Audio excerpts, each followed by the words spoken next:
श्री कृष्ण परमात्मा का साक्षात वांग्मय विग्रह श्रीमद् भागवत महापुराण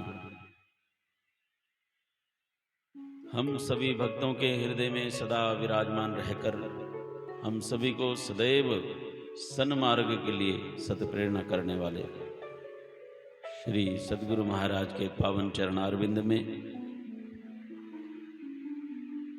नमन वंदन करते हुए प्रणाम करते हुए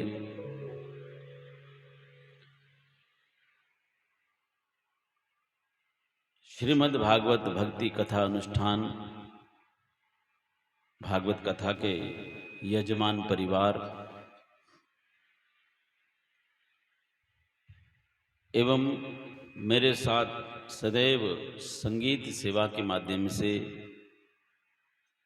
हमेशा मेरी आत्मा के निकट रहने वाले सभी मेरे प्यारे संगीत प्रिय बंधुगण, कीबोर्ड तथा भक्ति संगीत का आनंद देने वाले भाई गुरुबचन सिंह डिम्पी, ऑक्टापैड सुंदर रिदम एवं भजनों का आनंद देने वाले भाई सुरेंद्र सिंह राजा, तबले की थाप में हम सबको मदमस्त करने वाले, साथ में भक्ति रस भजनों का भी आनंद देने वाले भाई गुरुचरण सिंह जी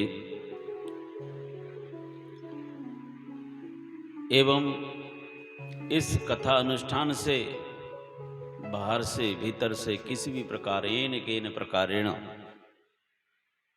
इस रस धारा में अपनी गहरी आत्मा की लगन से जुड़ने वाली पावन आत्माओं, यत्र तत्र सभी स्थानों से आने वाली बंधुओं, मातृशक्ति, माताओं, बहनों, भाइयों, बुजुर्गों एवं प्यारे बच्चों, चूंकि आज भागवत भगवान भक्ति कथा रस धारा में हम सब गोता लगाने की प्रक्रिया में प्रारंभिक अवस्था में जा रहे हैं, तो प्रारंभ में हम सब का हृदय सत्पात्रता से भर जाए। प्रभु की कृपा, उनका प्रेम रस हम सब के हृदय में बरसने को तैयार है, हमारा हृदय पात्रता से भर जाए। इस भाव के साथ आइए हम आप सब मिल करके श्री राधा रानी अलवेली सरकार के चरणों में प्रार्थना करबद्ध प्रार्थना करें, आह्वान करें, बुलाएं, रोम रोम से नाद करें, पुकार लगाएं, ताकि हमारा हृदय सत्पात्रता से भरे। सभी मिलकर के बड़ी श्रद्धा और भाव के साथ बोलिए, प्यार से बोलिए, जय श्री राधे। जय श्री राधे। मजा को नहीं आया, प्यार से बोलिए, जय श्री राधे, जय श्री राधे। जय श्री राधे, जय श्री राधे। जय श्री राधे। जय श्री राधे।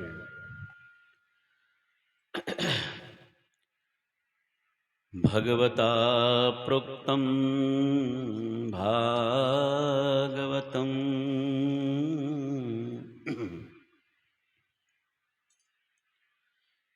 बड़ा हर्ष हो रहा है इस प्रभु वाला गांव में,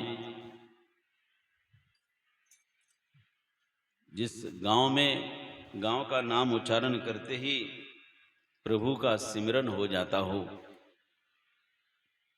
जिसके चप्पे चप्पे में सत्संग और संतों का आना जाना लगा रहा हो,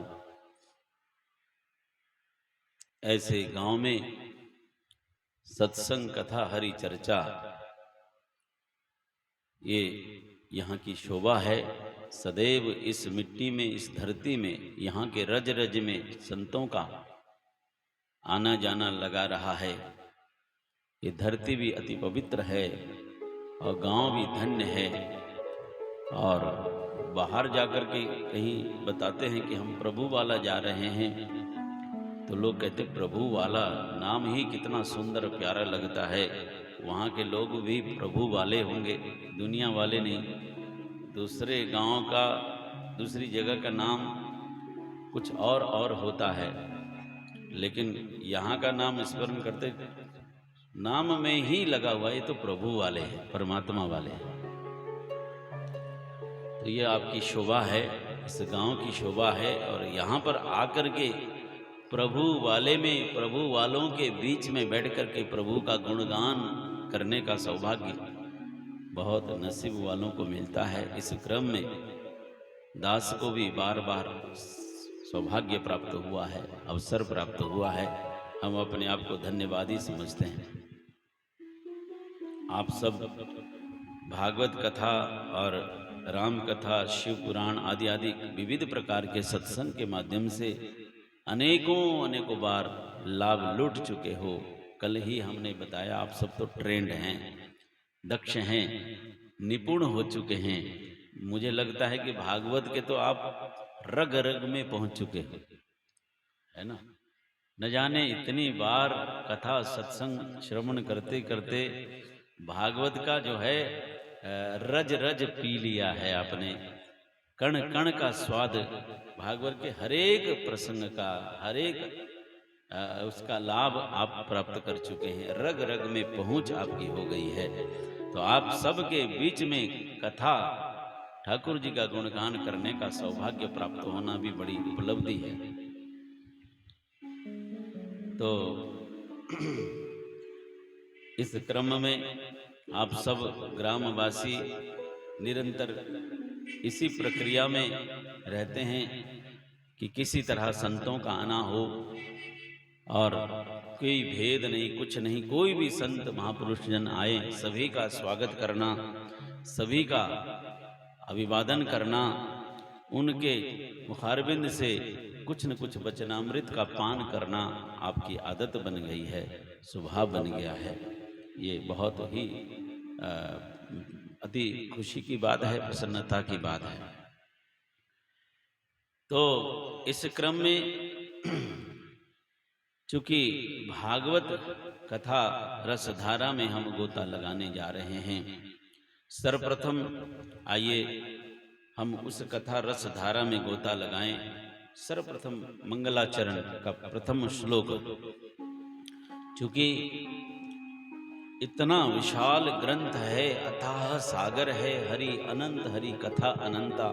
उस अथाह सागर को हम एक साथ उलीच के पी नहीं सकते। हरिद्वार जाते हैं तो गंगा स्नान करने जाते हैं, तो सारी की सारी गंगा में हम स्नान भी नहीं कर सकते कि विशेष एक घाट में जाकर के, हर की पेड़ी में, या जिसको जहाँ जौन सा घाट उपलब्ध हो उसी घाट में स्नान करते हैं। लौट के जब आते हैं तो पूरी की पूरी गंगा उठा करके भी नहीं ला सकते। कोई लाता है अपने अपने पात्रता के अनुसार, अपने पास जिए भी 1 लीटर 2 लीटर 4 लीटर 6 लीटर, जो भी जिसके पास जैसा पात्र है उतना ही हम गंगा जल लेके घर में आ पाते हैं। तो ऐसे ही कथा रसधारा ये भी अथाह है, अनंत है, और सारे की सारी उस कथा और उस अथाह अनंत सागर को हम इतने से छोटे से पात्र में न गा सकते हैं, न स्नान कर सकते हैं, न उसमें डूब सकते हैं, न हम उसको पूरा ले सकते, अपनी अपनी पात्रता के अनुसार। 18,000 श्लोक। अब आज विद्वानों का मत है कि इसमें कुछ मिलावट करके ज्यादा कर दिया गया है, इसके 12,000 14,000 श्लोक ही प्रमाणित माना गया है। लेकिन संत परंपरा में बताया गया 18,000 और 335 अध्याय में ये भागवत कथा ये ग्रंथ रचा गया है। तो सारी की सारी कथाओं का गान करना और श्रवण करना बड़ा मुश्किल है। एक साथ इतना जब शुकदेव जी ने राजा परीक्षित को सुनाया तो उस समय तो जिस मौत के डर से कथा उन्होंने सुनाई, और परीक्षित मौत के डर से भयभीत डरे हुए थे, और उस समय 7 ही दिन में उनको भगवत प्राप्ति करवानी थी। जो उनका उद्देश्य था, तो उस समय दिन रात न खाने का ध्यान था, न पीने का, न सोने का, बिना रुके, बिना नॉन स्टॉप 7 दिन तक कथा चली। ध्यान रखिए, एक एक बात सुनिएगा। सुखदेव जी ने जब राजा परीक्षित को कथा सुनाई थी, बिना खाए, बिना पिए, बिना सोए, एक ही आसन में, गुरु जी भी एक ही आसन में, परीक्षित भी बैठ करके दिन रात लगातार कथा सुनी गई। न तो बीच में कोई भजन, न दूसरी बाहर इधर उधर की बात, दिन भर रात भर कथा चली है। तब जाकर के 7 दिन में ये कथा परीक्षित को अच्छी तरह से पिलाई गई विशेष रूप से। और वो सारा साधन तो हम नहीं कर सकते, न सदगुरु सुखदेव जैसी पात्रता हम में है, न परीक्षित जैसे श्रवण करने की पात्रता हम में है। तो हम तो अपनी अपनी योग्यता के अनुरूप यहाँ बैठे हैं, इसलिए सारा का सारा सागर पीने की क्षमता, न गाने की क्षमता, न पीने की क्षमता हम में नहीं है। तो इसीलिए उस महासागर में जाने से पहले 2-3 बातें हम ध्यान रख लें कि बस हम पूरी की पूरी कथा का तो गान नहीं कर सकते। आपको पता होगा, विधिवत जब कथा होती है तो पाठ किया जाता, पाठ के लिए पंडित जी रखे जाते हैं, और कथा वांचन करके, कथा बोल करके पूरी नहीं हो सकती, तो पंडित जी के द्वारा उसको पाठ करके पूरा करते हैं। और उसमें भूल चूक त्रुटि हो जाए तो जाप ओम नमः भगवते वासुदेवाय, उसका जाप में निरंतर करके आदि आदि बहुत सारी प्रक्रिया है, उसके द्वारा कथा को संपन्न करने का प्रयास किया जाता है। तो वो सारा क्रम हम नहीं कर पाते, तो ये भक्ति कथा रसधारा है। ज्ञान गंगा से भी ज्यादा ये भक्ति कथा रसधारा है। इसमें भूल चूक लेनी देनी जो कुछ भी है गोविंदार्पणम, जो कुछ भी है।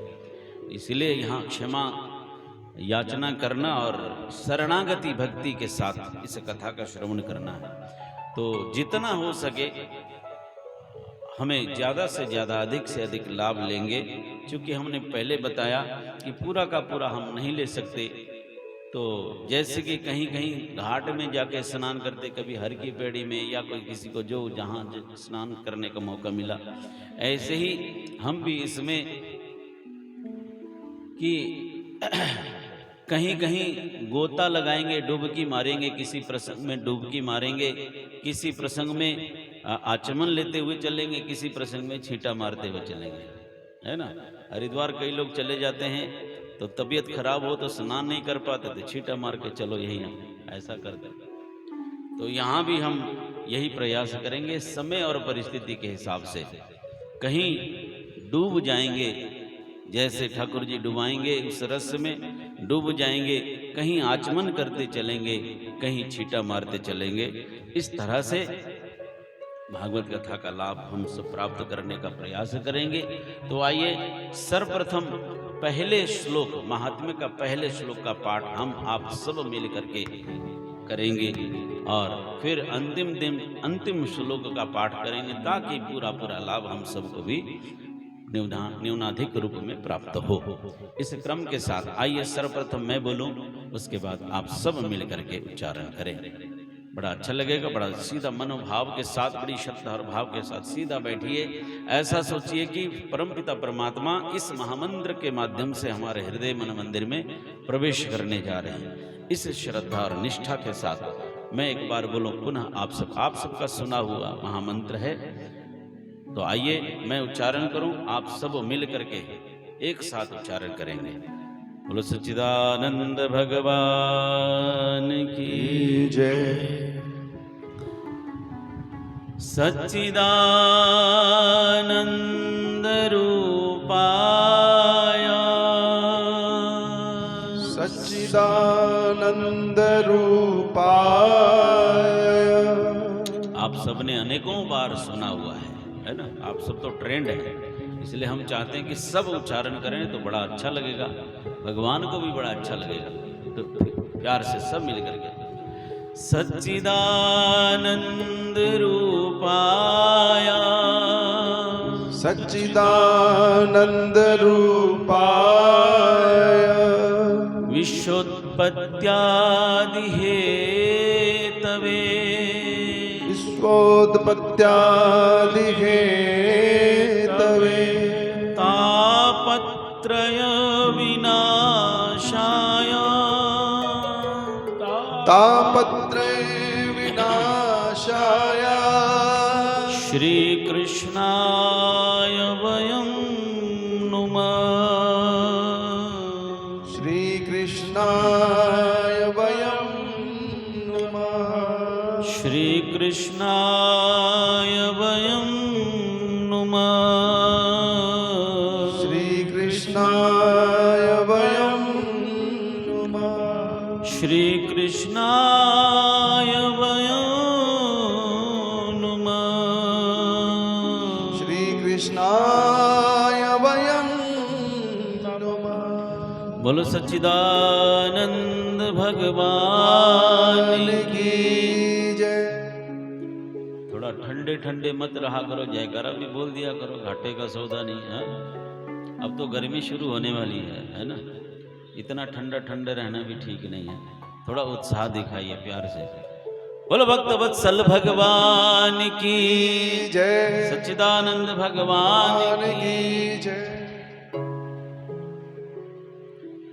तो बहुत ही सुंदर महात्म्य का प्रथम श्लोक का हमने उच्चारण किया। इस श्लोक में भगवान के नाम का, रूप का और उनके कार्य का, काम का वर्णन किया है। नाम, स्वरूप और काम, कार्य, इसका भगवान का भागवत के प्रथम श्लोक ने कैसा नाम बताया? यह नाम बताया सच्चिदानंद रूपाय। सच्चिदानंद उनका नाम रखा, सच्चिदानंद नाम। सच्चिदानंद मतलब सत्य, चिद और आनंद। कई समाज, कई संप्रदाय वाले आपस में मिलते हैं, जय सच्चिदानंद जी। मेरे ख्याल आप लोग भी शायद ऐसे अभिवादन करते होंगे, यहाँ भी है ना, कुटिया वाले जय सच्चिदानंद करते हैं। क्या बोलते हैं आपस में ऐसे? जय गुरादी क्या बोलते हैं? जय हो। अलग अलग जय सच्चिदानंद है, भगवान का नाम है ये। क्या है? जय सच्चिदानंद। इसमें संधि विच्छेद किया, सत, चिद और आनंद। सत, चिद, आनंद। क्या क्या? सत्य किसको बोलेंगे, चिद किसको बोलेंगे, आनंद किसको बोलेंगे? सत्य किसको बोले? सत्य मतलब जो कभी परिवर्तित नहीं होता है, जिसमें किसी प्रकार का बदलाव न होता हो, जो कभी बदलता नहीं, सदा सर्वदा एक ही रूप में स्थित रहता हो, उसका नाम सत्य है। चूंकि हमको इस चीज का पता नहीं, यहाँ सब कुछ बदलता है, इसीलिए सत्य की परिभाषा हम जल्दी नहीं समझते। यहाँ सब कुछ बदलता है। हमारी बात ही अभी थोड़ी देर में कुछ होती, कुछ देर बाद कुछ और होते हैं ना, पलटू राम कही। थोड़ी थोड़ी देर में बात बदल देते। अभी हमने थोड़ी देर क्या कहा तो थोड़ी देर में बात बदल। तो यहाँ संसार में जगत की सारी सृष्टि जो है, change is law of nature. बदलना संसार का नियम है, प्रकृति है, नियति है। यहाँ सब कुछ बदलता है, इसीलिए संसार सत्य नहीं है। सत्य क्या है? ब्रह्म सत्यम जगन मिथ्या। सत्य तो उमा कहूं मैं अनुभव अपना, सत्य हरि भजन जगत सब सपना। सत्य परमात्मा है, क्योंकि वो सदा सर्वदा एक ही रूप में है ना, अखंड धाम में निवास करते हैं, वो कभी बदलते नहीं। सत्य ब्रह्म। चिद किसको बोला? चैतन्यता, प्रकाश, परम प्रकाश। कैसा सत्य बोले? जड़ सत्य नहीं, जड़ सत्य नहीं, सजीव सत्य है, चैतन्यता से परिपूर्ण प्रकाश पुंज है।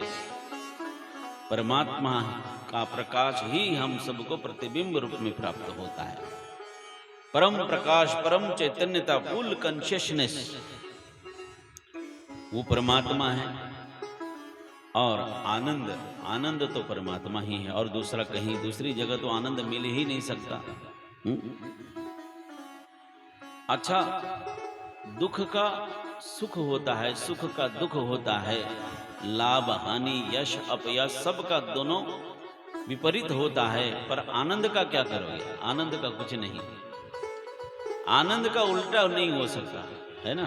सुख का होगा तो दुख होगा है? लाभ हानि यश अपयश दिन रात सुख है, ये सब उल्टा पुल्टा विपरीत सबका है, पर आनंद का कोई विपरीत नहीं है, आनंद का उल्टा नहीं हो सकता है ना।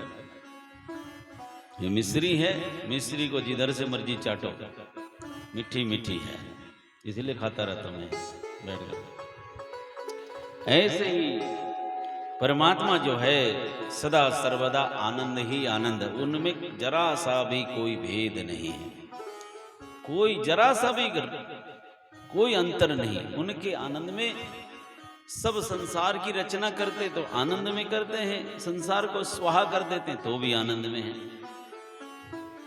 हमें कुछ उपलब्धि हो जाए तो हम फूले नहीं समाते, और खो जाए तो रोने लग जाते हैं। और वो अपनी मर्जी से जगत की रचना करता है तो आनंद में, मर्जी से स्वाहा कर देता तो आनंद में। तो इस सत्य चिद आनंद, ये परमात्मा का रूप, नाम भी उनका हो गया सच्चिदानंद, रूप भी सच्चिदानंद, सत्य चिद आनंद से परिपूर्ण उनका स्वरूप है। अब काम क्या है उनका? काम क्या है? काम है विश्वोत्पत्त्यादि है तवे, संसार को ये खेल करता है, खेल है ये। छोटे छोटे बच्चे गांव में पहले खेलते थे, खेल खेल में जगत की रचना करते हैं। और ये जो पृथ्वी है ऐसे अनंत अनंत अनंत अनंत कोटि ब्रह्मांड नजर में आवे, छिन्न में देख के पल में उड़ावे,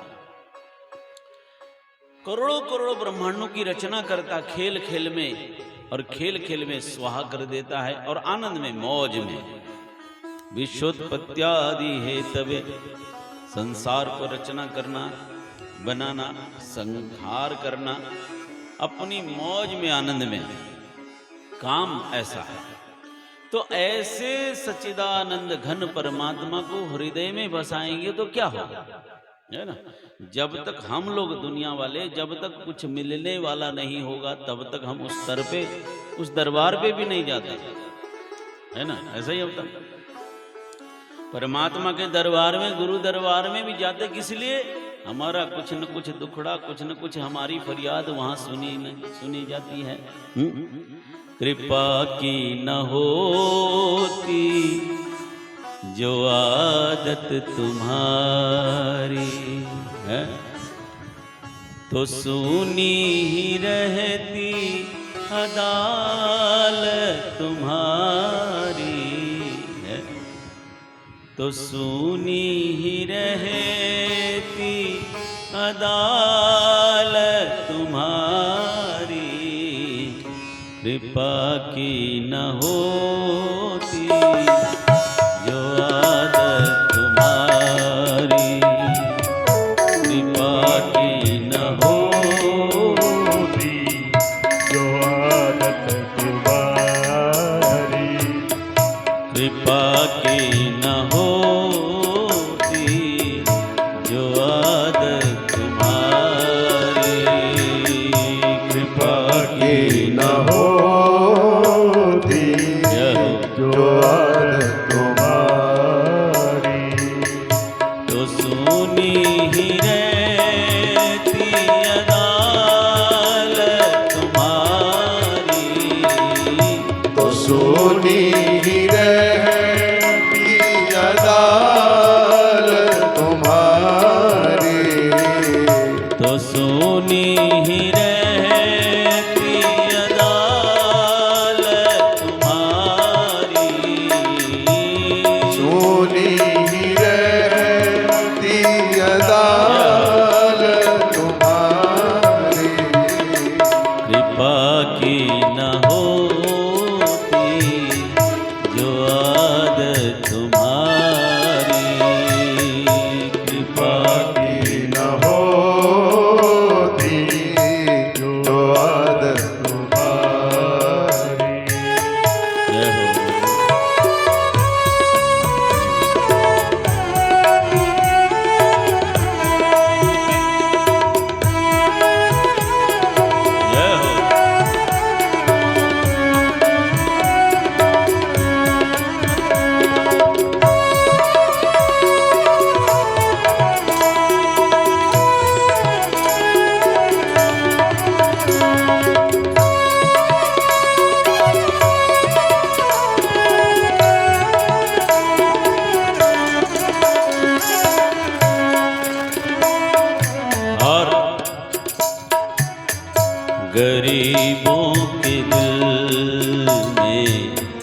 जग तुम न पाते, गरीबों के दिल में जगह तुम न पाते, गरीबों के दिल में जगह तुम न पाते, गरीबों के दिल में जगह तुम न पाते, गरीबों से है बादशाहत तुम्हारी, गरीबों से है शागत तुम्हारे, कृपा की न होती जो आदत तुम्हारी, कृपा की न होती जो आदत तुम्हारी, तो सुनी ही रहती अदालत तुम्हारी, तो सुनी रहती अदालत तुम्हारी, कृपा की न होती जो आदत तुम्हारी, कृपा की न होती जो आदत तुम्हारी, जो आदत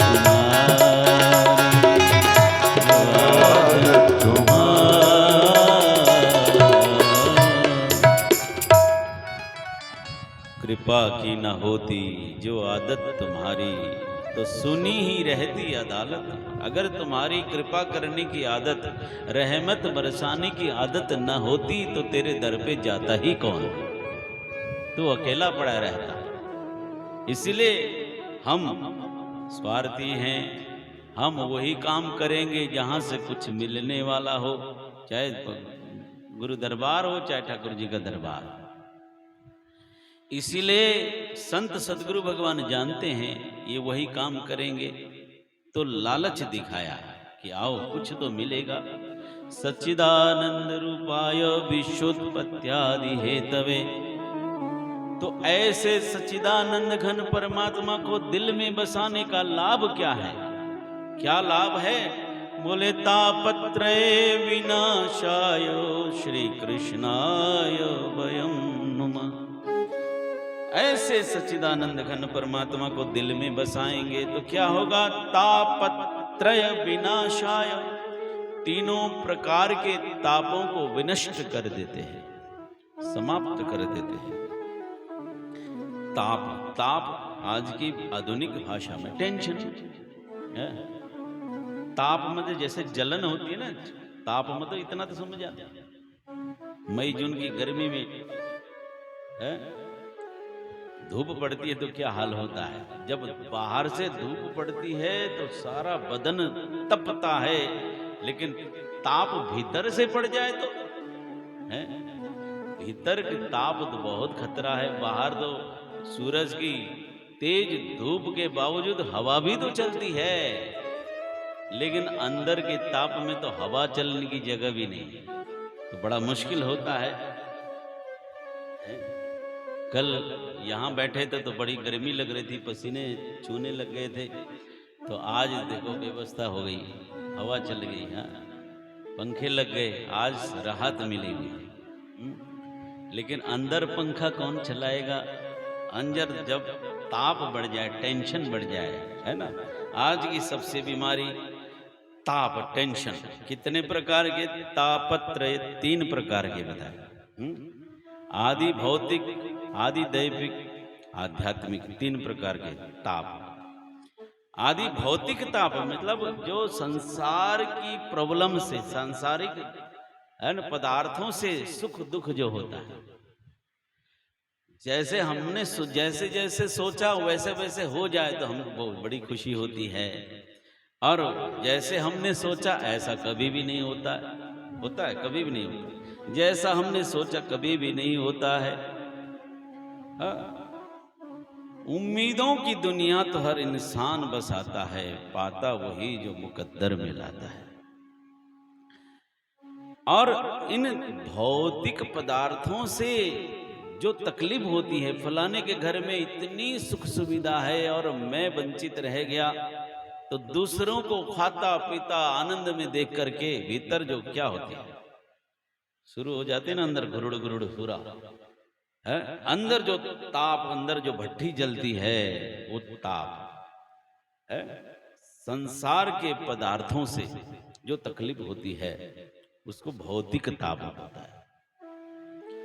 दैविक ताप, आदि दैविक ताप, प्राकृतिक प्रकोप जानते ना, अभी तुर्की में आया है, भूकंप आ जाए, ज्यादा बारिश हो जाए या बारिश न हो, आज प्रकृति का संतुलन बिगड़ गया। सवेरे भाटिया जी बैठे थे, बातचीत हो रही थी, है ना, ये हथियारों का प्रयोग हो रहा है। बड़ा समर्थ देश दूसरे देशों को आपस में भिड़ाता है और अपना हथियार बेचता है।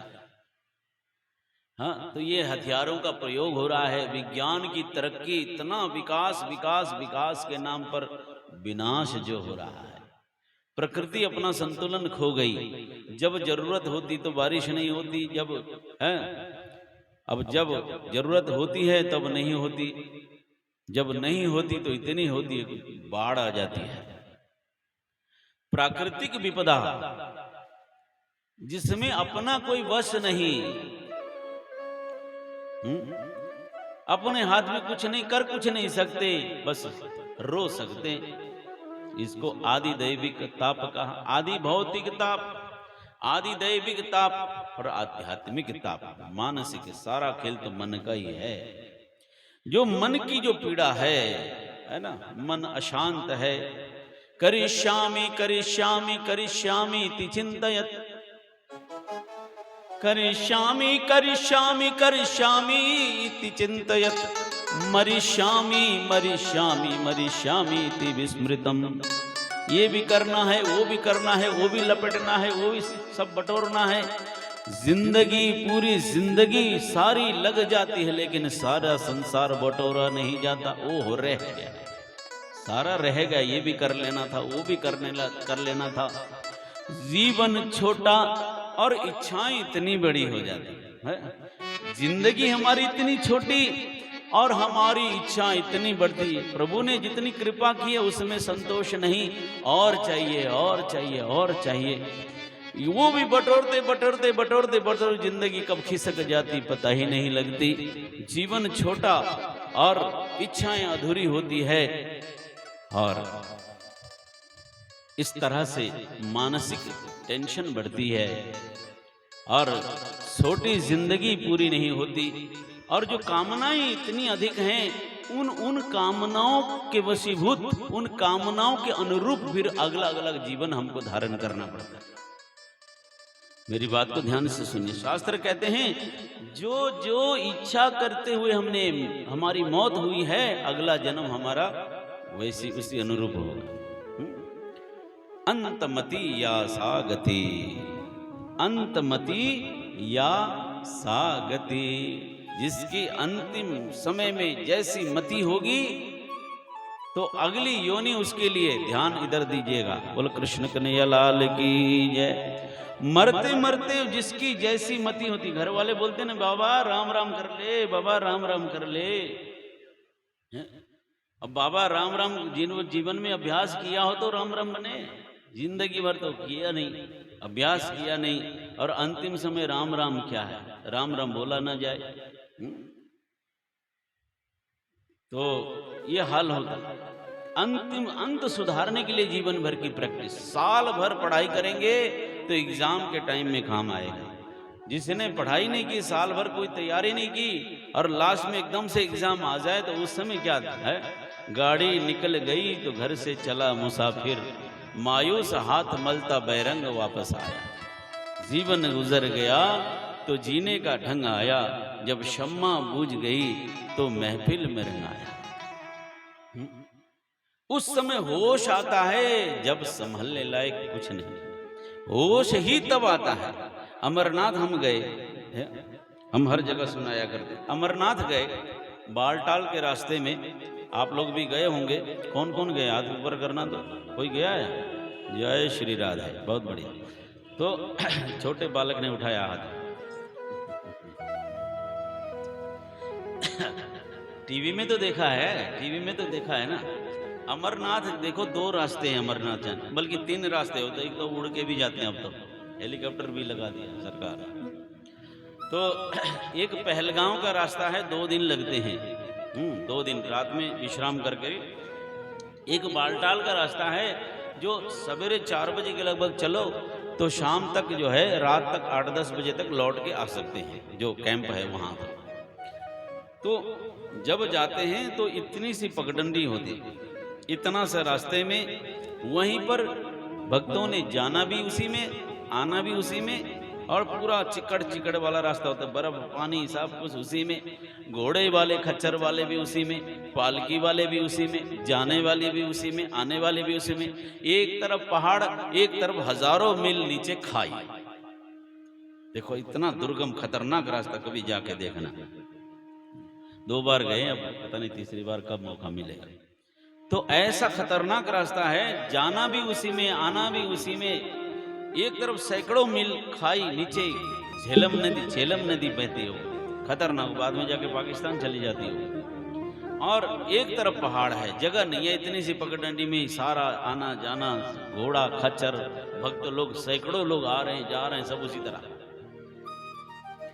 तो घोड़े वाले क्या बोलते हैं, खच्चर वाले जो हाँकते हैं, तो होश होश करते हुए आते हैं उसी में, आवाज लगाते हैं डंडा मार के, होश होश होश करते हुए। जाते भी आते भी हमने बहुत बार सुना। दूसरी बारी जब गए तो वही होश होश होश। तो हमने एक खच्चर वाले को पकड़ के पूछ लिया, भाई ये होश होश क्या है? ये होश होश क्या होता है? ये जब देखो होश होश कर, ये घोड़े को भगाने का तरीका है या तुम्हारा कोई कोड वर्ड है जो घोड़ा समझता है और सरपट भागता होगा? ये होश होश क्या है, इसका मतलब क्या है? ये घोड़े के लिए है। तो कहा पीर जी, संतों को पीर बोलते, मुसलमान है ना वो सारे, संतों को पीर बोलते। पीर जी ये घोड़े के लिए नहीं, ये तो आप लोगों के लिए, आने जाने लोगों के लिए होश होश। ये आप लोगों को बोल रहे हैं हम, होश। बोले होश क्या? हम तो कुछ नहीं, हमको किसी को समझ में नहीं आ रहा होश क्या है। बोले होश नहीं पीर जी, होश नहीं, होश, होश पूर्वक चलो। बोलो सच्चिदानंद भगवान की। होश पूर्वक, होश से चलो, क्योंकि खतरनाक है, आने जाने में उसी में, और जरा से पैर चुके नहीं की जय श्री राधे हो जाएगा, कल्याण हो जाएगा वहीं है। कब जहां कल्याण हो जाए कोई पता नहीं, इसलिए होश लिखा होता है ना, सावधानी हटी दुर्घटना घटी। तो होश पूर्वक, तो ये होश के लिए है सारा, ये सारा खेल होश पूर्वक। होश नहीं है जीवन, होश उस समय आता है जीवन गुजर गया तो जीने का ढंग आया, जब शम्मा ही बुझ गई अब महफिल में रंग आया। तो तब होश आता है, जब तक जवानी है, जब तक करने लायक कुछ होते तब तो ये भी बटोरना है, वो भी बटोरना है, ये भी लपेटना है, ये भी पाना है। अब यात्रा जाने लगे तब होश आता, ओहो काश ये काम न करते तो कितना अच्छा होता, काश उस समय इंसान की गति बताई है। इन ध्यान रखिए, बहुत बड़े विद्वान ने लिखा है, इंसान रोता हुआ पैदा होता है, ध्यान रखिएगा, रोता हुआ पैदा होता है, शिकायत करता हुआ जीता है और पछताते हुए मरता है। हमारी जिंदगी की पूरी कहानी इतनी है, रोता हुआ पैदा होता है ना। एक ऐसा समय है, उस समय माँ भी चाहती है कि बच्चा रोए, नहीं जिंदगी भर माँ कभी नहीं चाहती कि बच्चे की आंखों में है कभी आंसू। कोई माँ चाहती है? माँ भी चाहती है उसकी जिंदगी के सारे आंसू मुझे मिले, मेरे बच्चे की जिंदगी में खुशियां ही खुशियां हों। लेकिन जब बच्चा बालक पैदा होता है, अगर बच्चा ना रोए तो सबको तकलीफ होती है। उस समय माँ भी चाहती है कि बच्चा रोए।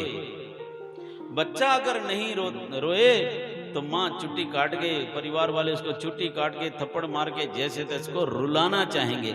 घर वाले उसको तकलीफ देके, उसको परेशान करके उसको रुलाना चाहेंगे। माँ भी तकलीफ देके रुलाना चाहेंगे है।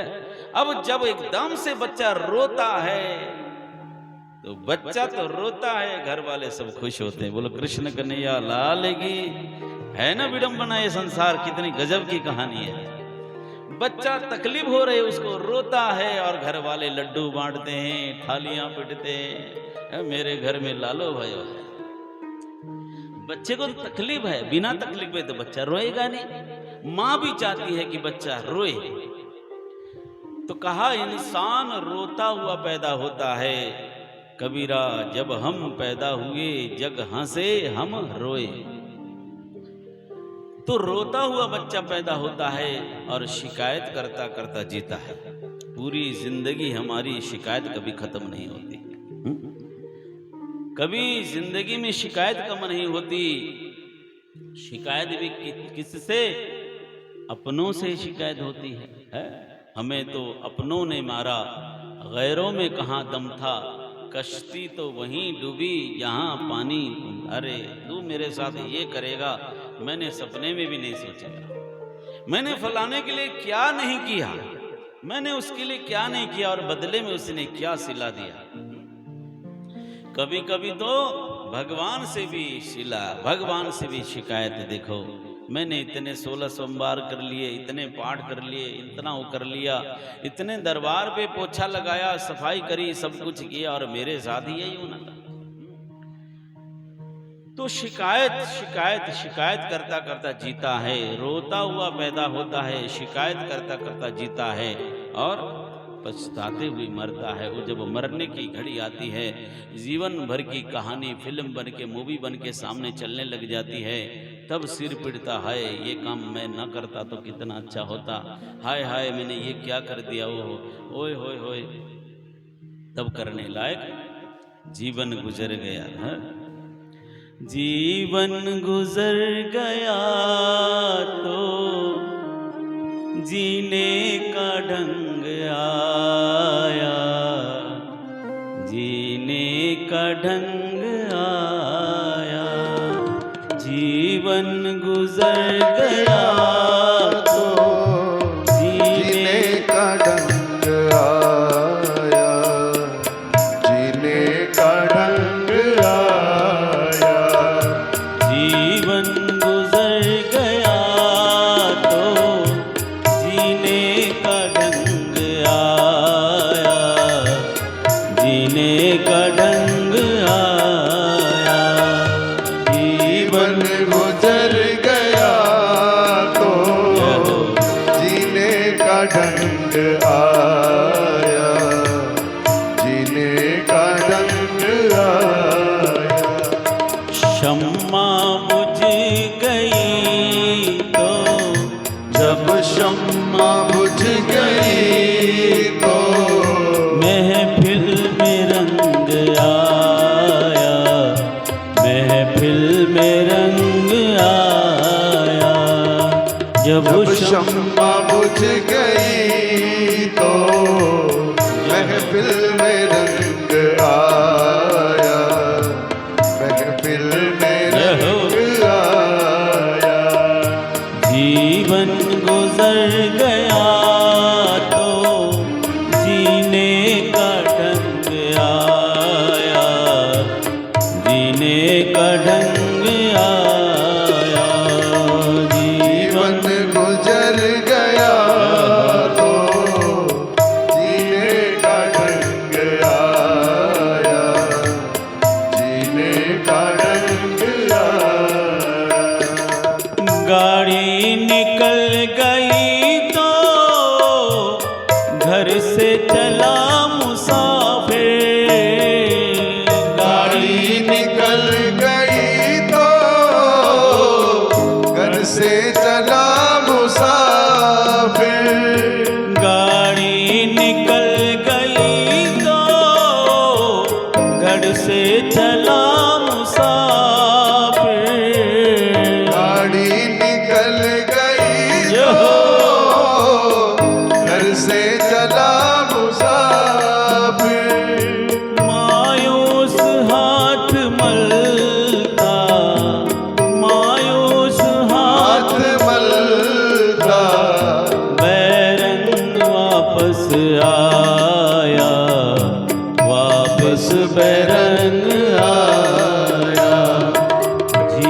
जीवन गुजर गया तो जीने का ढंग आया, जीने का ढंग आया। जब शम्मा बुझ गई तो महफिल में रंग आया, महफिल में रंग आया। जब शम्मा बुझ गई तो महफिल में रंग आया, महफिल में रंग आया। जीने का ढंग आया। श्री वृंदावन बिहारी लाल की। तो उस समय होश आता है जब करने लायक कुछ नहीं होते। तो उस होश के लिए सत्संग है, बिनु सत्संग विवेक न होई। विवेक को जगाने के लिए सत्संग की आवश्यकता है, कथा की आवश्यकता है, संत शरण शास्त्र शरण की आवश्यकता है। तो कहा ऐसे परमपिता परमात्मा सच्चिदानंद घन परमात्मा को दिल में बसाएंगे तो क्या होगा? तापत्रय विनाशाय, तीनों प्रकार के ताप है ना, आदि भौतिक ताप, दैविक आदि दैविक ताप और आध्यात्मिक ताप, टेंशन, स्ट्रेस, हाइपर टेंशन, नींद की गोलियां, इंजेक्शन, बढ़िया बढ़िया है। बड़े बड़े शहरों में जाके देखिए, जो बेड, जो बिस्तर, सोने का कमरा होता है, क्या तैयारियां कर रखी होती है? क्या साधन लगा रखे होते हैं। ऐसा शानदार बंगला, शानदार बिल्डिंग, और उसमें सोने का हर एक कमरा। क्या आज सुविधा, विज्ञान ने कितनी तरक्की कर रखी है। इतना बढ़िया बिस्तर, चारों तरफ एसी और खुशबू, इतना सुंदर वातावरण, मंद मंद संगीत चल रहा है। और इतना बढ़िया बिस्तर में, ऐसे बिस्तर में इंजेक्शन लगा के सोने के लिए जाना पड़ता है। नींद की गोली के बिना नींद नहीं आती है। बटोर लिया बहुत कुछ, पाया कुछ नहीं। क्या मिला? इतना बढ़िया शानदार वातावरण में नींद नहीं। अब शायद शहरों में शायद ही कोई हो जो बीपी की गोली न खाता। लेकिन जब भक्ति में, कथा सत्संग में बैठते हैं, जय श्री राधे। पंखा बंद किया गया? अच्छा। तो उस वातावरण में, इतना सुंदर बंगले में, इतना सुंदर रूम में नींद नहीं आती। लेकिन यहाँ तो बैठते हैं तो कथा में तो फटी हुई दरी में भी नींद आ जाती है। बोलो कृष्ण कन्हैया लाल की, है ना। इतना बढ़िया वातावरण में वहां नहीं नींद आती, यहाँ फटी दरी में भी बैठो। जिसको आती है ना, वो तो दीवार का कोना देखते हैं कि जहाँ पीठ लग जाए, झोंका लेने का मजा ही कुछ है। क्यों यहाँ नींद आती पता है? यहाँ क्यों नींद आती पता है? अच्छा, नींद किसको आती है? नींद किसको आती है और किसको नहीं आती? बताइए, नींद किसको आती है? जिसके जीवन में एकदम आनंद है, चैन है, शांति है, नींद तो उसी को आएगी है? जिसके जीवन में शांति है, कोई टेंशन नहीं, सुख है, चैन, नींद उसी को है। किसी ने मजाक में कहा था, जिसके गले में चैन वो सदा बेचैन है। जो इतने इतने गहने लाद के बैठे हैं, जिसने बटोरा बहुत कुछ है और खोखला हो गया, खाली, मिलता कुछ नहीं। और नींद उससे कोसों दूर है। जिसने पाया बहुत कुछ है, उसको दुनिया के सहारे टैबलेट, इंजेक्शन और यही सब पदार्थों की आवश्यकता पड़ती है नींद के लिए। और भगवान के जो प्यारा भक्त होता है, तो भगवान के दर पे भजन करते करते कब नींद आई पता ही नहीं लगता। उसको तो सपने में भी ठाकुर जी आते हैं। बोलो कृष्ण कन्हैया लाल की। उसको कोई चिंता नहीं, फिक्र नहीं है, वो मगन है। हर स्थिति में सदा आनंद मंगल में रही है। हाँ, यहाँ लोकल वाले नहीं आए, हिसार से भी आ गए। देखो संगत, बोलो कृष्ण कन्हैया लाल की जय। जयकारा तो बोल दो, तुसी नाराज हो मेरे नाल हैं? की गल है? नवा सा बंदा दिखता है, पता नहीं क्या। मैं नवा, इतना नवा तो नहीं है, अभी दोस्ती नहीं भई है थोड़ा, तभी तो दोस्ती बनेगी ना। आप दोनों तरफ से ताली बजनी चाहिए। तुसी बोलते ही नहीं पे नाराज गल, कोई गल है? कोई नाराजगी है साडे नालों? हाजिरी लगाया करो प्यार से। बोलो कृष्ण कन्हैया लाल की।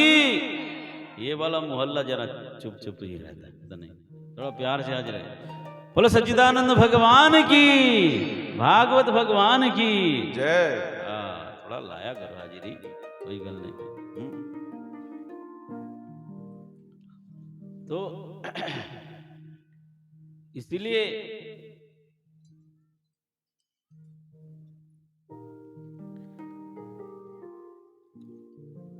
तो ध्यान रखना जरूरी है। तो सावधानी के लिए ये कथा है सज्जनों। तो जिस तरह से भक्त जो आनंद में रहता है, चैन है उसके जीवन में, सुख है, शांति है, चैन है, मगन है, चाहे कैसी भी स्थिति आ जाए, भगवान का भक्त जो होता है, कैसी भी बुरी से बुरी परिस्थिति क्यों ना आ जाए, भगवान का भक्त कहता है इसमें भी शायद हमारी भलाई होगी। सच्चा सेवक भगवान का यही भरोसा जागता है। चाहे बुरी से बुरी स्थिति सर्वस्व स्वाभावी हो जाए ना, वो टूटता नहीं, बिखरता नहीं। ध्यान रखना, वो कहता है शायद इसमें भी कोई भलाई होगी, है? इतना भरोसा आ जाता है। और भगवान वही देख रहे होते हैं, मुझ पर कितना भरोसा इसका है। अगर सुख में उसको याद करे, कहा ना, दुख विपदा क्यों आती है? क्योंकि गोविंद चाहते हैं कि ये मेरे निकट निकट रहे। दुख में सुमिरन सब करे, है? सुख में करे न को, जो सुख में सिमरन करे तो दुख काहे को हो। ये जो विपदा आ रही है, तकलीफ है, तो गोविंद चाहते हैं कि ये मेरे नजदीक रहे, मेरे सन्निकट रहे। तो दुख विपदा भी आए, टूटता नहीं भक्त। और जिसने गोविंद का आसरा नहीं लिया, जिसने संतों का आसरा, सतगुरु का आसरा नहीं लिया, वो बिखर जाता है, वो टूट जाता है। सत्संग जिसके जीवन में है वो टूटता नहीं, उसका भरोसा और बढ़ता है। दुख में तो हमारा इलाज होता है, चिकित्सा होती है। सुख समझना, संतों ने कहा सुख आए, आनंद आए जीवन में, सुख आए, अनुकूलता आए, तो समझना प्रभु की कृपा है। ये दो तीन बात याद रखना। अगर सुख सुविधा है जीवन में, सब कुछ आपके कहे मुताबिक है, तो समझना प्रभु की कृपा है, भरपूर अनमोल कृपा है। और विपत्ति है, दुख है, तो समझना प्रभु की मर्जी है। बोलो कृष्ण कन्हैया लाल की मर्जी है। वो चाहते हैं कि हमें तकलीफ हो, क्योंकि जब इलाज होता है तो तकलीफ तो होती है, जब चिकित्सा होती है तो तकलीफ होती है। वो हमारा इलाज कर रहे होते हैं, तो समझना तकलीफ है, तो वो चाहते हैं कि कहीं अति पाकर के हम मद में फूल न जाएं, कहीं दुनिया में बिखर न जाएं। इसलिए भगवान चाहते हैं कि ये दुख संकट दे करके इलाज हमारा कर रहे हैं, ताकि बुद्धि हमारी ठीक बनी रहे। तो तापत्रय विनाशाय श्री कृष्णाय वयं नमः। ऐसे सच्चिदानंद घन परमात्मा को मन में रखेंगे, दिल में रखेंगे, तो क्या होगा? तापत्रय विनाशाय, तीनों प्रकार के ताप, टेंशन, स्ट्रेस सब दूर हो जाएगा। गोविंद मन मगन हो जाएगा। सर्वत्र जित देखूं तित श्याम, आंखें खुली हो तो भी श्याम, और आंख बंद हो सपने में भी उसी का गीत है। वो पंजाबी आप लोग माताएं गाती, पता नहीं बहुत साल पहले माता ने सुनाया था भजन एक, आंख बंद करूं या खोलूं मुझको दर्शन दे देना। ठरवी में सुनाया था, पता नहीं 12-15 साल पहले, मुझे याद आ गया। आंखें बंद करूं या खोलूं मुझको दर्शन दे देना। तो कितनी अच्छी बात है। आंखें खुली हो तो ठाकुर जी का दीदार है हर रूप में, और आंखें बंद हो गोपाल की याद आए, स्मरण हो, उसके सपने में भी उसी का दीदार हो, तो उसको भला क्या कमी है। तो ऐसे परमात्मा को दिल में धारण करेंगे तो तीनों प्रकार के ताप, संताप, स्ट्रेस सब सुहा हो जाएगा, और रोम रोम में श्याम होंगे, और जीवन आनंद रस से भर जाएगा। बोलो कृष्ण कन्हैया लाल की। तुसी कित्थे चले गए? जयकारा भी बोलते चलो। नाराजगी नहीं है ना? पक्की बात नहीं है तो बोल दिया करो। घाटे का सौदा तो नहीं, पक्की बात, ये मैं वचन देता हूँ। घाटा तो नहीं लगेगा आपका जयकारा करने से। हाँ, थोड़ी एक आध रोटी कम हो सकती है आपके पेट से, बस तो प्यार से बोल दिया करो। बोलो कृष्ण कन्हैया लाल की, सच्चिदानंद भगवान की जय। एक तो मुझे घड़ी दे दो, मेरे पास घड़ी नहीं है। कहीं पता चला 7 बज जाए, 8 बज जाए, 9 बज जाए, है ना। मुझे घड़ी, मुझे कोई मोबाइल वगैरह कुछ दे देना सामने, मैं रख लूं ताकि घड़ी चलती रहे। मुझे यहाँ तो पता नहीं चलता ना, फिर तो चलता रहता है। और यहाँ बोलने लगते हैं, जब परीक्षा होती है ना तो टाइम बड़ा थोड़ा लगता है। एग्जाम में बैठते हैं तो बस अगर 5 मिनट और मिल जाता, अगर 7 मिनट और मिल जाता, मैंने सारा सब कुछ लिख देना था। जय हो जय हो। हाँ, बोलो सच्चिदानंद भगवान की। जब एग्जाम में बैठे होते हैं तो अगर 5 मिनट और मिलता तो मैंने ये भी लिख देना था, वो भी लिख देना था, वो भी लिख देना था। लेकिन टाइम तो टाइम है, टाइम तो सब लिखित है, निश्चित है। किसी के लिए आधा सेकंड भी टाइम फालतू नहीं है। टाइम टाइम किसके पास, किसी को जाके पूछो क्यों नहीं आए सत्संग में, टाइम ही नहीं मिलता भाई, टाइम ही नहीं मिलता है। ऐसा क्या है, सवेरे भाटिया साहब कह रहे थे फ्री बैठे फिर भी टाइम नहीं है। यही बात हुई थी ना सवेरे, काम भी कुछ नहीं और टाइम भी नहीं, टाइम नहीं। टाइम क्यों नहीं है? देखो, बचपन से बच्चे को पूछना, सवेरे उठते ही बच्चा फटाफट भागता है स्कूल के लिए। क्या क्यों भाग रहे? बोला टाइम नहीं है, ट्यूशन जाना है। बहुत बोले ठंड के दिन में सवेरे 5 बजे उठा देती माँ, ट्यूशन जाओ। सवेरे का भागा हुआ बच्चा रात को 7-8 बजे घर में आता है। कंपटीशन है, भगा बच्चे को, अपनी इच्छा थोपते बच्चों के ऊपर, अपने हिसाब से बच्चे को बनाना है। टाइम नहीं है, टाइम नहीं है। बड़ा हो गया तो टाइम नहीं है, शादी हो गई टाइम नहीं है। तो उधर जब शादी होती है, जब शादी देखना, जब बारात एक जगह से वो होटल या पैलेस में बुक किया होता है, अब वहाँ से दूसरी जगह से दूसरे होटल से शादी, नाचते गाते, खाने पीने, दारू मीट अंट बंट सब भूत प्रेत पिशाच की तरह उल्टा पुल्टा सब करेंगे, है। ये शादी तो जब दुल्हा दुल्हन होते उस समय भगवान विष्णु और लक्ष्मी का रूप माना गया है। उस समय देवताओं को आह्वान किया जाता है, अपने पूर्वज सब आशीर्वाद देने आते हैं, देव सब आते हैं और ऋषि मुनि सब आशीर्वाद देने आते हैं। लेकिन जिस घर में जहां मीट दारू की पार्टी हो वहां देवता आएंगे? बताओ, है। उस समय दारू मीट, जिस शादी में दारू मीट नहीं है, बोले क्या बेकार, सबसे बेकार शादी करी है, सबसे ठंडी शादी, बेकार शादी, मजा को नहीं आया। जहाँ खान पान उल्टा पुल्टा कैसी शादी में गया मैं, तो शादी वाले दिन मेरे को कुरुक्षेत्र से लेकर ले गए पटियाला गए शादी में।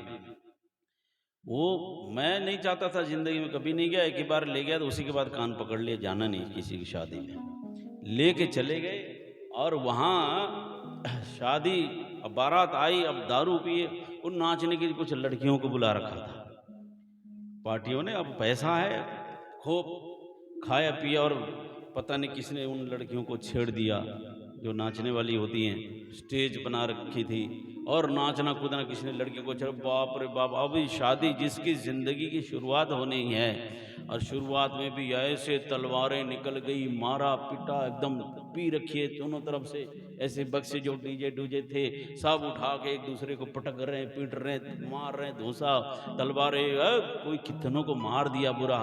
जिसकी जिंदगी की शुरुआत ही ऐसी हो, बाद में नहीं बसा, घर नहीं बसा, वो किसी उसके हस्बैंड के किसी दोस्त के साथ भाग गई, हस्बैंड कोई और लेके आया, बात सब यही सब होगा।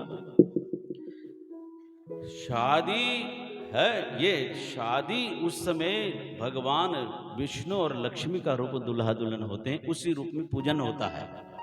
देवता आते हैं आशीर्वाद देने के, उस समय देवों का आह्वान होता मंत्रों के द्वारा। और जिस घर में ये सब अंट पंट खान उल्टा पुल्टा ये दानवों को जैसा व्यवहार हो, जहाँ पाप भूत प्रेत नाचते हो, वहाँ देवता कहाँ से आएंगे, कहाँ आशीर्वाद होगा। फिर जिस घर में इस तरह से शादी होगी, आगे तो भगवान ही मालिक है, भगवान ही मालिक है ना आगे।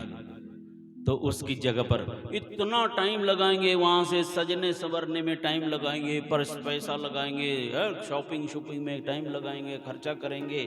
और कम से कम ये 200-300 मीटर की जगह नहीं होती, उसमें 4 घंटे लगा देंगे नाचते कूदते, उल्टा सीधा खान पान कर। अब जब असली आशीर्वाद और फेरे का टाइम, जब शादी का टाइम आता है, उस समय पंडित जी को बोले, पंडित जी फटाफट करना, टाइम नहीं है। जब देवताओं को बुलाने का टाइम है, जब असली वस्तु विशेष शादी विशेष, उस समय मंत्रों के द्वारा बुलाया जाता है ऋषि मुनियों को, पूर्वजों को, सब आशीर्वाद देने के लिए। उस समय पंडित जी को बोले, अब उल्टा पुल्टा करने में बहुत टाइम सारा लगा दिया, फालतू धमा चौकड़ी के लिए पूरा टाइम लगा दिया, लेकिन असली शादी असली वस्तु के लिए टाइम नहीं है।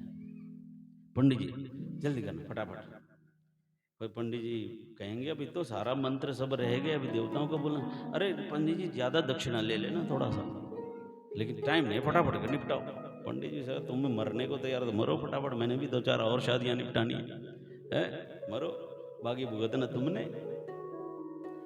तो जब शुरुआत ही ऐसी होगी तो फिर कैसे होगा। टाइम नहीं है, टाइम नहीं है। जब एक ही बार में हॉस्पिटल में पहुंचता है बंदा, जिंदगी भर कहता है टाइम नहीं है, टाइम नहीं है, टाइम नहीं है, टाइम नहीं है। हॉस्पिटल में डॉक्टर मशीन लगा के हाथ पकड़ के देता, ले इसका तो टाइम आ गया। बोलो कृष्ण कन्हैया लाल की। जीवन भर टाइम नहीं मिला, टाइम तो वहां मिला, टाइम आ गया, इसको टाइम आ गया है। क्या मिला? जीवन गुजर गया तो सीने का ढंगाया, जब शम्मा बुझ गई तो महफिल में रंगाया। एक बार हरि नाम संकीर्तन सब मिलकर के प्यार से उच्चारण, सब मिलकर एक बार जयकारा बोलिए, बोलो कृष्ण कन्हैया लाल की।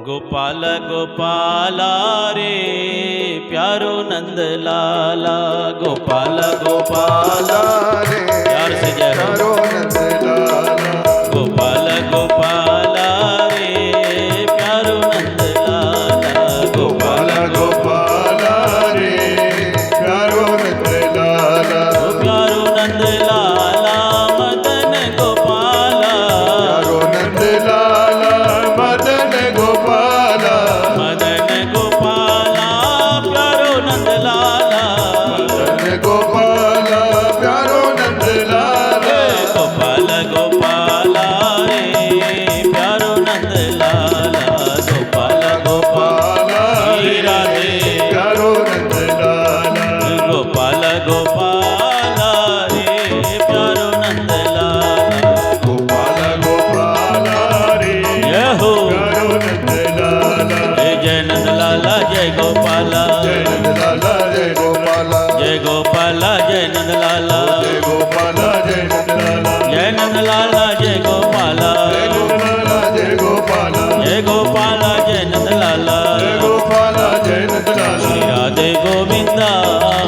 भजले हरि का प्यारा नाम है श्री राधे गोविंदा भजले हरि का प्यारा नाम है गोपाला हरि का प्यारा नाम है नंदलाला हरि का प्यारा नाम है गोपाला हरि का प्यारा नाम है नंदलाला हरि का प्यारा नाम है गोपाला हरि का प्यारा नाम है नंदलाला हरि का प्यारा नाम है गोपाला हरि का प्यारा नाम है नंदलाला हरि का प्यारा नाम है हे गोपाला गोपाला रे प्यारो नंदलाला गोपाला गोपाला रे प्यारो नंदलाला प्यारो नंदलाला मदन गोपाला प्यारो नंदलाला मदन गोपाला मदन गोपाला मुरली वाला मदन गोपाला मुरली वाला मुरली वाला प्यारो नंदलाला मुरली वाला प्यारा प्यारो नंदलाला प्यारो नंदलाला मदन गोपाला नंदलाला मदन गोपाला गोपाल गोपाला रे प्यारो नंदलाला गोपाल गोपाला जय हो प्यारो नंदलाला गोपाल गोपाला रे प्यारो नंदलाला गोपाल गोपाला रे प्यारो नंदलाला ओ प्यारो नंदलाला प्यारो नंदलाला मदन गोपाला मदन गोपाला मुरली वाला मुरली वाला प्यारो नंदलाला प्यारो नंदलाला मदन गोपाला मदन गोपाला श्री वृंदावन बिहारी लाल की जयकारा। आपका जयकारा सुनकर मुझे बड़ा आनंद आ रहा है। तुसी बहुत अच्छे हैं, एक बार प्यार से फिर थोड़े से और अच्छे हो जाओ। बोलो कृष्ण कन्हैया लाल की, सच्चिदानंद भगवान की। जय। एक बार क्या हुआ, ऋषि मुनिगण 88,000 ऋषि मुनि बैठ करके सत्संग लाभ प्राप्त कर रहे थे। इतने में सुत जी महाराज का प्रवेश हुआ। अचानक संत भगवान का सदगुरु सुत जी महाराज, सुखदेव ने सुत जी महाराज का आगमन हुआ। सभी संतों ने मिलकर के हार्दिक स्वागत किया, सत्कार किया, ऊंचे आसन में बिठाया। 88,000 ऋषि मुनि नैमिष तीर्थ में, नैमिष में तो गए हो आप लोग, नैमिषारण्य में गए, माता जी गई नैमिषारण्य। नैमिष तीर्थ है उत्तर प्रदेश में, लखनऊ के पास, 50-60 किलोमीटर लखनऊ से पहले नैमिष तीर्थ है। एक बार संत ऋषियों ने विचार किया कि कोई ऐसी जगह मिले जहां बैठ करके हम सत्संग लाभ प्राप्त करें, मन शांत हो, है ना। हम सब की यही व्यथा है ना, महाराज धूप बत्ती तो ऐसा भी कर दे, पर ये मनवा जो है ये टिकता नहीं है ना। सबकी यही बात है, सबका यही प्रश्न है। सब कुछ करते हैं पर ये मनवा जो है टिकता नहीं। ऋषि मुनि भी ये सोचते थे। गीता में श्री कृष्ण ने भी यही कहा, चंचलम ही मन कृष्ण प्रमाथि बलवत दृढ़म। हे कृष्ण, मेरा मन बड़ा चंचल है। वायु से भी, जैसे वायु को मुट्ठी में कैद करना चाहो तो वायु को कौन कैद कर सकता, मैं अपने मन को कैद नहीं कर पाता हूं, नियंत्रित नहीं कर पाता। मन जो है सरपट भागता है। धूप बत्ती करते हैं, स्नान करते हैं और धूप बत्ती करके 2 मिनट बैठते हैं भजन सिमरन के लिए। जैसे माला उठाई, सिमरन चालू और मन का घोड़ा ऐसे ही होता है ना।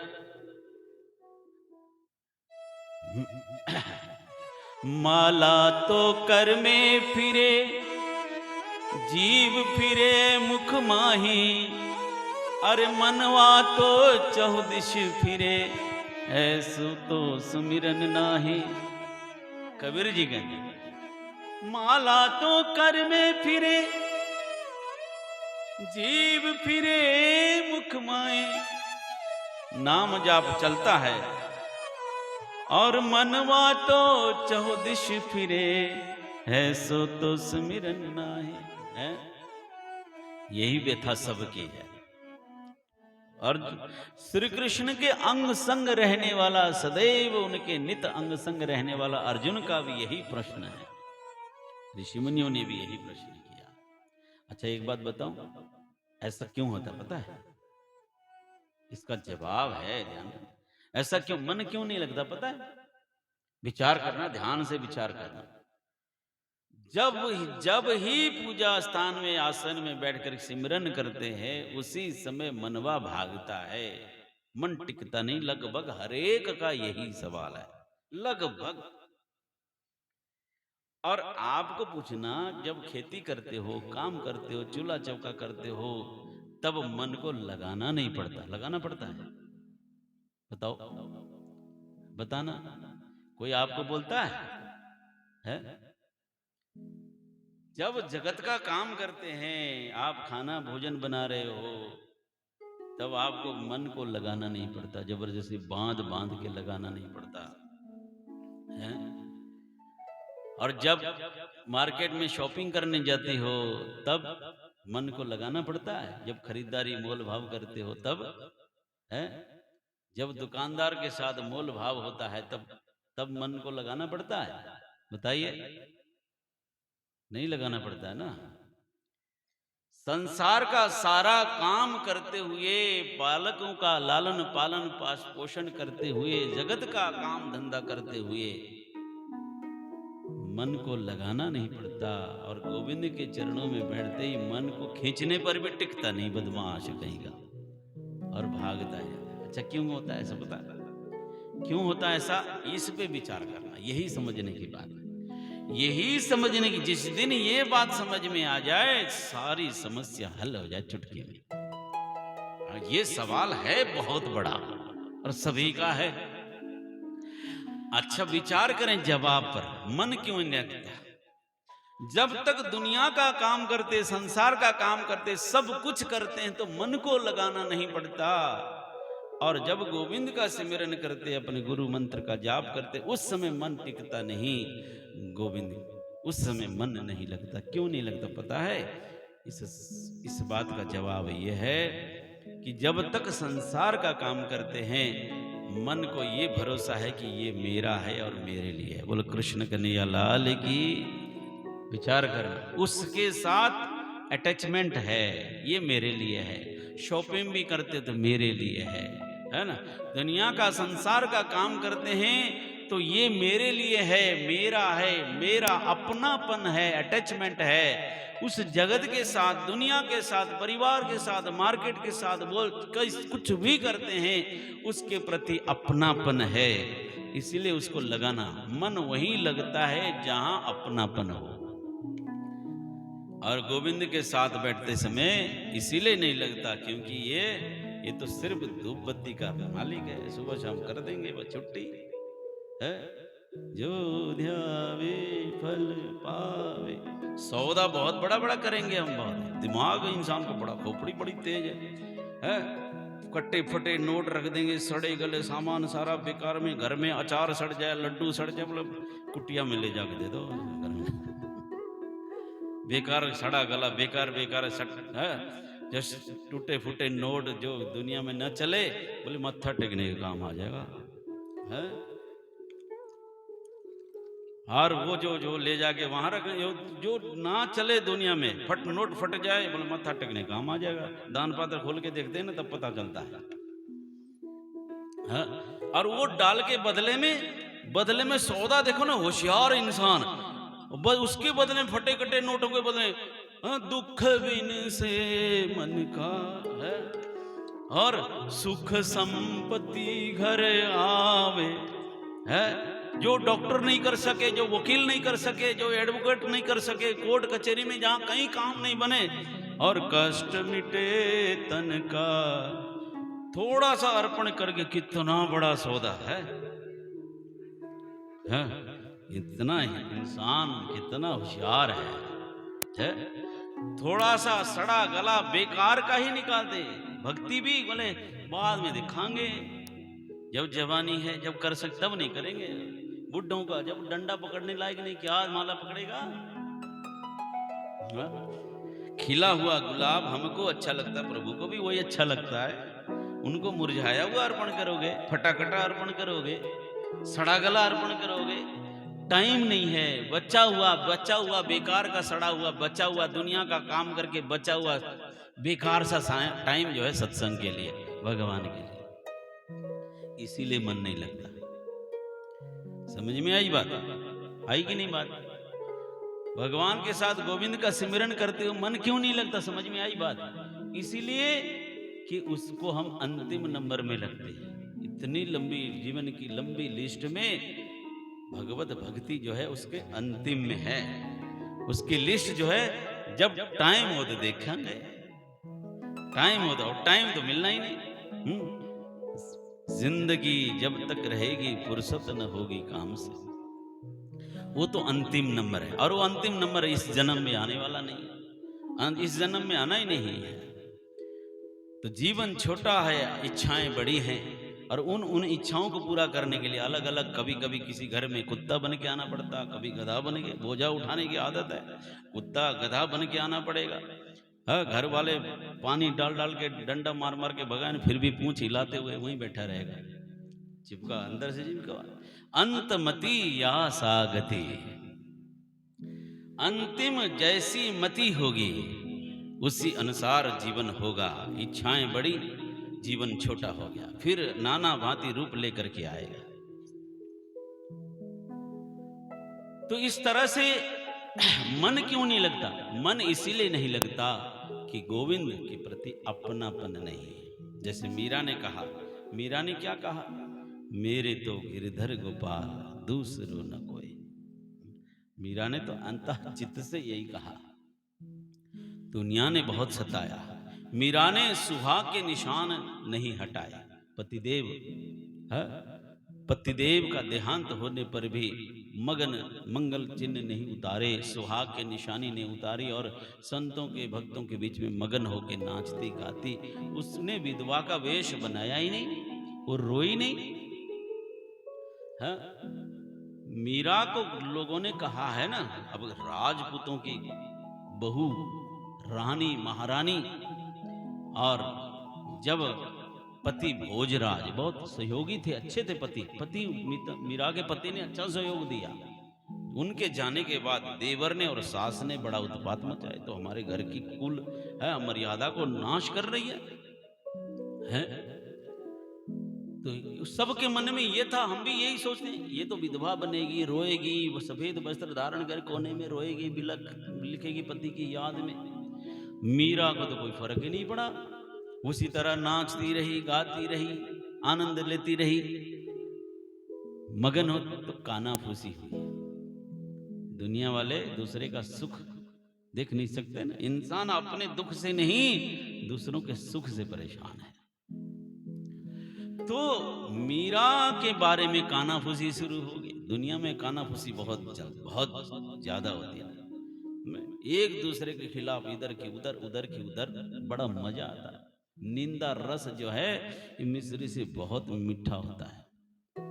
निंदा करना इतना मजा आता है, इतना मजा आता है, क्या बात है। किसी की निंदा करने बड़ा मजा आता है।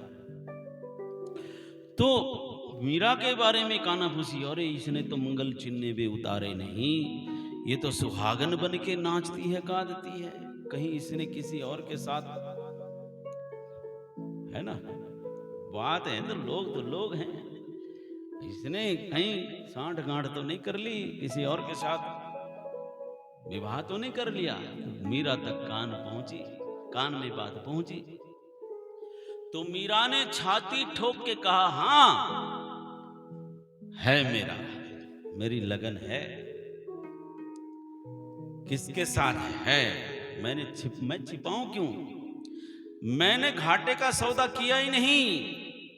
घाटे का सौदा तो तुम करते हो। मीरा डंके की चोट पे बोली, ऐसे बर को क्या बरूं, ऐसे बर को क्या बरूं जो बरिए और मर जाए। बरिए गिरधर लाल को मेरो चुड़लो अमर है जा है। बरिए गिरधर लाल को मेरे चुड़लो अमर है जाए। तुम लोग जितनी मर्जी बातें करते रहो, मुझे तुमको मनाना नहीं है, तुम्हारे लिए नहीं। मैं तो गोविंद, क्योंकि मेरे तो गिरधर गोपाल, दूसरो न कोई। कौन है वो? जाके सिर मोर मुकुट मेरो पति सोई। श्याम मना नानी चाहे लोग बोलियां बोले नी, मैं श्याम मना नानी चाहे लोग बोलियां बोले नी, मैं श्याम मना नानी चाहे लोग बोलियां बोले नी, मैं ताली तो बजा दो। चाहे लोग बोलियां बोले नी मैं श्याम मना नानी चाहे लोग बोलियां बोले नी, मैं श्याम मना नानी चाहे लोग बोलियां बोले। चाहे लोग बोलियां बोले, चाहे लोग बोलियां बोले, चाहे लोग बोलियां बोले, चाहे लोग बोलियां बोले, चाहे लोग बोलियां बोले। मैं ता बाजना नानी चाहे लोग बोलियां बोले, मैं ता बाजना नानी चाहे लोग बोलियां बोले। नी मैं श्याम मना नानी चाहे लोग बोलियां बोले नी, मैं श्याम मना नानी चाहे लोग बोलियां बोले।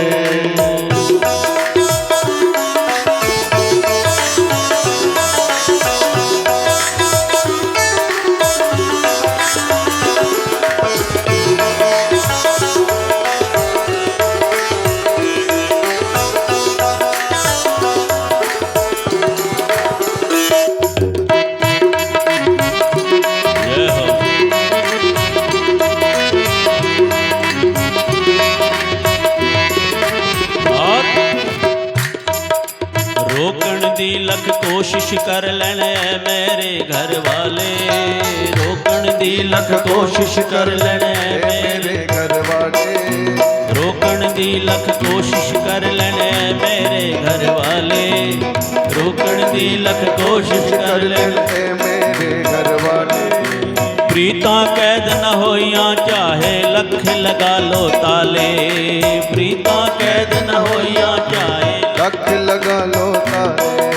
रोकण दी लख कोशिश कर लेने मेरे घर वाले, रोकण दी लख कोशिश कर लेने मेरे घर वाले।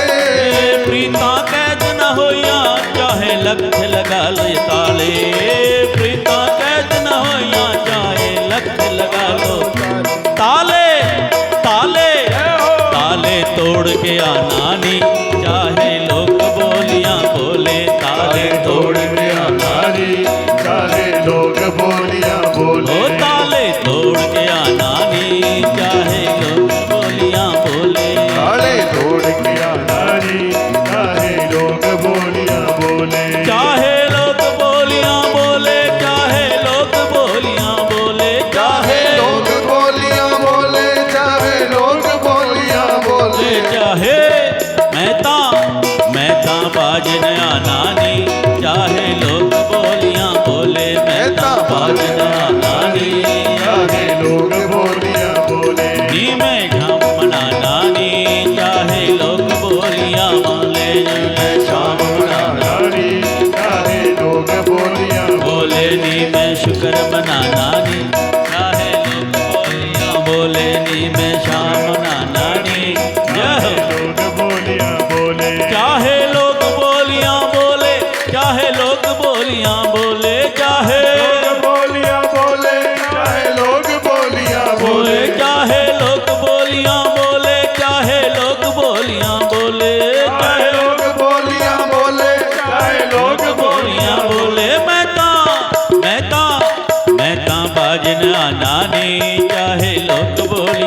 बोले मैं ता बाजना नानी चाहे लोग बोलियां बोले नी मैं श्यामला नानी चाहे लोग बोलियां बोले नी मैं श्यामला नानी जय हो लोग बोलियां बोले नी मैं श्यामला नानी चाहे लोग बोलियां बोले नी मैं श्यामला नानी